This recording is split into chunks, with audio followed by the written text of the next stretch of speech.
Hello everyone, welcome to my channel. तो इससे पहले वाले लेक्चर में हमने देखा था कि हमारे पास बेसिक डिफरेंस क्या होता है ओवरलैपिंग और नॉन ओवरलैपिंग टाइप के सीक्वेंस डिटेक्टर में। तो इस लेक्चर में हम देखेंगे कि हमें डिज़ाइनिंग कैसे करनी है किसी भी सीक्वेंस डिटेक्टर की। तो मैंने आपको पहले भी बताया था कि हमें सबसे पहले क्या करना होता है। हमें कोई इन्फॉर्मेशन गिवन होगी कि लेट से कि मेरे को कोई सीक्वेंस डिटेक्ट करना है 1101, तो मेरे को ऐसी इन्फॉर्मेशन गिवन होगी या फिर मेरे को कोई डिस्क्रिप्शन टाइप का गिवन होगा इन्फॉर्मेशन के नाम पर। तो मेरे को क्या करना है, पहले इस इन्फॉर्मेशन की मदद से मेरे को अपना स्टेट डायग्राम बनाना है, राइट। और स्टेट डायग्राम से फिर मेरे को अपनी स्टेट टेबल बनानी है। स्टेट टेबल की हेल्प से मेरे को अपनी मॉडिफाइड स्टेट टेबल बनानी है using excitation table and this state table की मदद से मेरे को अपनी मॉडिफाइड स्टेट टेबल बनानी है।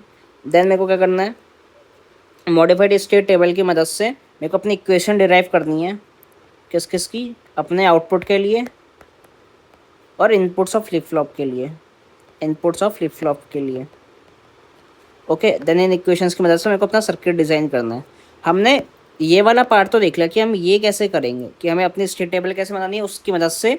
ये वाला पार्ट हम देख चुके हैं पुराने लेक्चर्स में। अब हमें देखना है कि अपने स्टेट डायग्राम कैसे बनाएंगे। स्टेट डायग्राम हम इसी की मदद से बनाते हैं जो हमें इन्फॉर्मेशन गिवन होती है कि मेरे को ये सीक्वेंस डिटेक्ट करना है या फिर हमें कोई डिस्क्रिप्शन गिवन होगा तो उसकी मदद से अपने स्टेट डायग्राम बनाते हैं।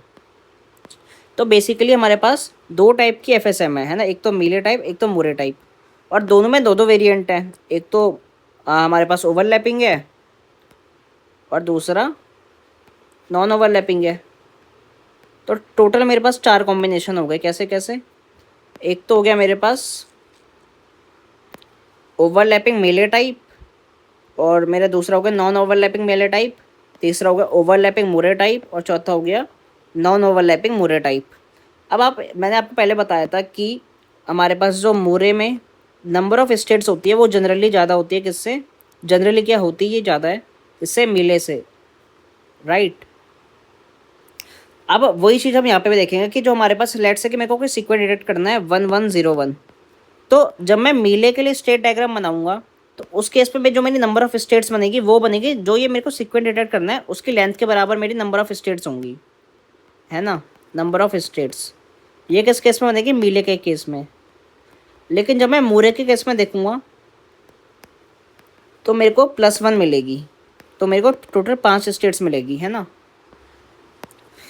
तो वही चीज़ हमको ध्यान रखनी है कि जब हम मीले के लिए स्टेट डायग्राम बनाएंगे तो उस केस में जो मेरी लेंथ ऑफ सीक्वेंस होगी जो भी मेरे को डिटेक्ट करना है उसमें number of states length of sequence के बराबर होगी। नेक्स्ट चीज़, जब हम मूरे के केस में बनाएंगे तो उसमें लेंथ ऑफ सीक्वेंस +1 होगी। ओके, लेट्स से कि मेरे को ये सीक्वेंस डिटेक्ट करना है और मेरे से पूछा जाए कि नंबर ऑफ स्टेट्स इन मीले के केस में वो 5 होगी और number of states in case of मूरे तो मेरे पास +1 करके 6 होगी। ये मेरे को बात ध्यान रखनी है क्या, कि ये ओवरलैपिंग के लिए भी सेम है, ओवरलैपिंग एज वेल एज दोनों के लिए सेम है, ठीक है।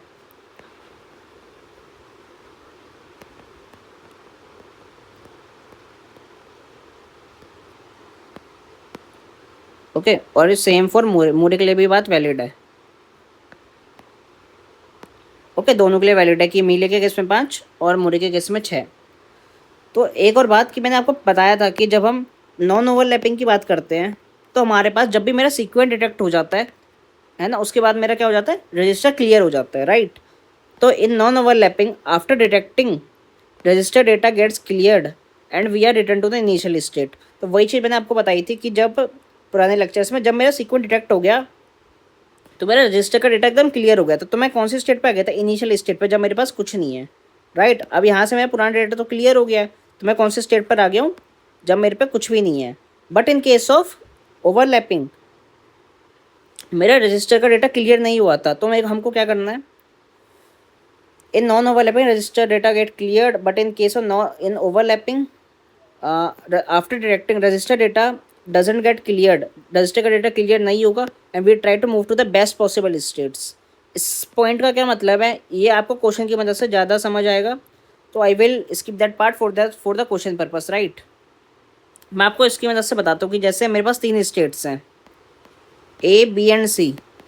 ओके, तो in case of non overlapping क्या होगा, जब मैं फाइनल स्टेट पे हूँ, फाइनल स्टेट का मतलब है कि जब मेरा सीक्वेंस डिटेक्ट हो चुका है ना, मेरा सीक्वेंस डिटेक्ट हो गया है।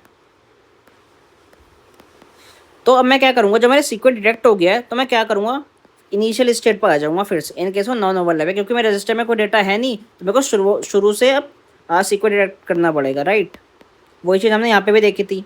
जब मेरा डेटा क्लियर हो जाता तो मैं, मेरा पुराना डाटा तो क्लियर हो गया, तो मेरे को यहाँ से फिर से स्टार्ट करना पड़ेगा।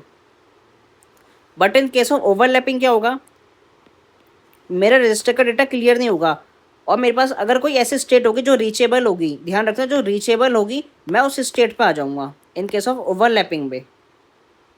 वही चीज़ कैसे, जब मेरे यहाँ पर सीक्वेंस डिटेक्ट हो गया तो मैंने क्या करा, मेरे रजिस्टर का डेटा क्लियर नहीं हुआ। अब इस वाले पार्ट पे जो मेरा 1-1 वाला पार्ट है यहाँ से, ये 1-1 वाला पार्ट मेरे लिए बेनिफिशियल है। क्यों बेनिफिशियल है, क्योंकि मेरे को 1-1 तो देखो, मेरे को क्योंकि डिटेक्ट क्या करना है 1-1 1-1 0-1-1, और ये जो ये 1-1 यहाँ से बचा है ये मैंने डिटेक्ट करा यहाँ पर, और जो यहाँ से 1-1 बचा ये मेरे लिए हेल्पफुल है। क्यों, क्योंकि अगर मैं बाद में कभी डिटेक्ट होगा तो उसमें हेल्पफुल है ये चीज़, क्योंकि 1-1 इसमें कॉन्ट्रीब्यूट करेगा। और वही चीज़ मैंने यहाँ पे भी देखी कि जब अगर मेरे पास कंट्रीब्यूट कर रहा है कोई पार्ट तो मैं उस वाली स्टेट पे जाऊँगा। ओके, आई होप कि आपको थोड़ी क्लैरिटी मिली होगी इस चीज़ से। और बाकी हम क्वेश्चन करेंगे नेक्स्ट लेक्चर में तो आपको बेटर क्लैरिटी मिलेगी। Okay, till then thank you.